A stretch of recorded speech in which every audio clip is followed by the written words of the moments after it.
tous ravis de vous retrouver pour ce nouveau numéro de J'ai l'info, le magazine du Grésivaudan. Rien n'est impossible et ils sont bien décidés à le prouver ensemble.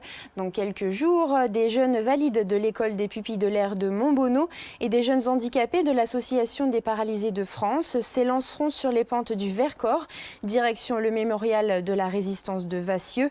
Un défi sportif et humain avec au programme de l'escalade, du canyoning ou encore du parapente. 3 jours très intenses de dépassement de soi et d'entraide. Pour changer le regard sur le handicap, Olivier Escalon a sauté dans ses baskets pour suivre les derniers entraînements. Être dans la nature, faire un effort physique prolongé, une chose anodine pour certains mais presque impensable pour des personnes handicapées moteurs, du moins jusqu'ici.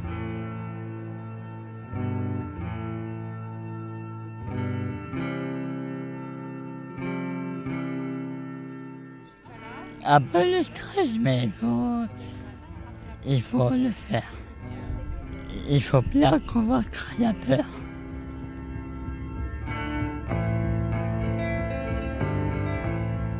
Du 26 au 28 mai, des jeunes valides de l'école des pupilles de l'air et non valides de l'association des paralysés de France s'allieront pour un défi multisport.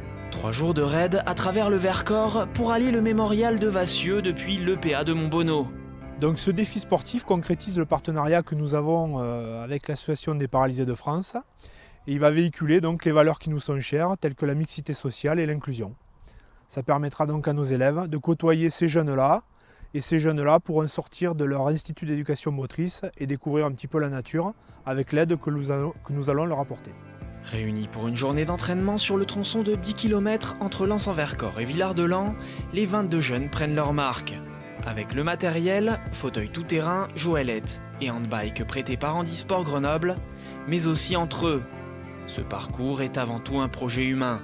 C'est génial. De toute façon, on peut faire du sport tous, les valides et les non-valides.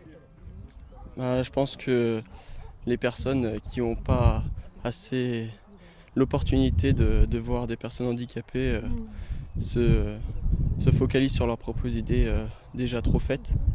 Donc ça nous permet de leur ouvrir un peu les yeux, de dire qu'on est tous pareils. Franchir montagnes et vallées, unis malgré les différences, une belle leçon d'humanité qui fera l'objet d'un film dans les mois qui suivront le défi. Une cérémonie militaire est prévue le 28 mai à l'issue du défi. Elle aura lieu à 16h à la nécropole de la résistance de Vassieux en Vercors, en présence des participants bien sûr et de leur parrain, le champion paralympique David Smetanine.